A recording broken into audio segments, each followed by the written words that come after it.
United Nations Security Council just passed a Ramadan ceasefire resolution on the Gaza genocide, and it only passed because the U.S. didn't veto it this time. They abstained from voting, and they only abstained from voting because their discordance with the rest of the planet, and even with their own citizens, has become too politically and too economically damaging to them.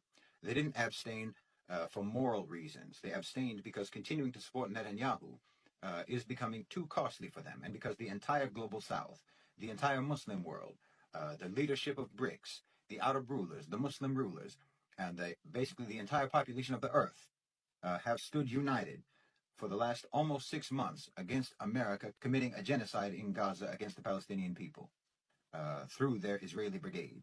There's no reason that this had to take 6 months. It took 6 months and over 30,000 innocent people murdered, almost 100,000 wounded, and millions of people displaced just to get the United States to allow the global consensus to even partially prevail.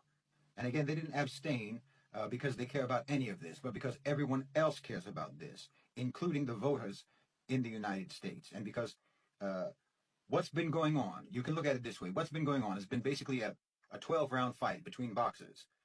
Each of the boxers hopes to end the fight in the first or second round, but when that doesn't happen, well, they keep trading blows until the last bell, chipping away at each other round by round, punch by punch. America is Israel's corner team, and they're trying now to tell their fighter, to plead with their fighter to let them throw in the towel, not only because he clearly can't win, but because they've gotten word that powerful people have laid a bet on this fight, and they made that bet against their fighter, and that's the OCGFC.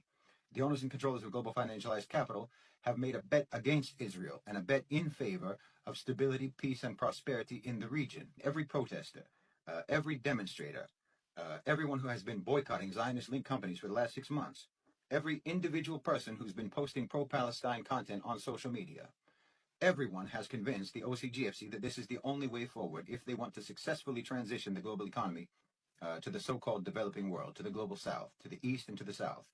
Zionism is bad for business. I've said it now countless times, and this has been proven countless times by countless individuals pouring into the streets and abstaining from patronizing Zionist businesses.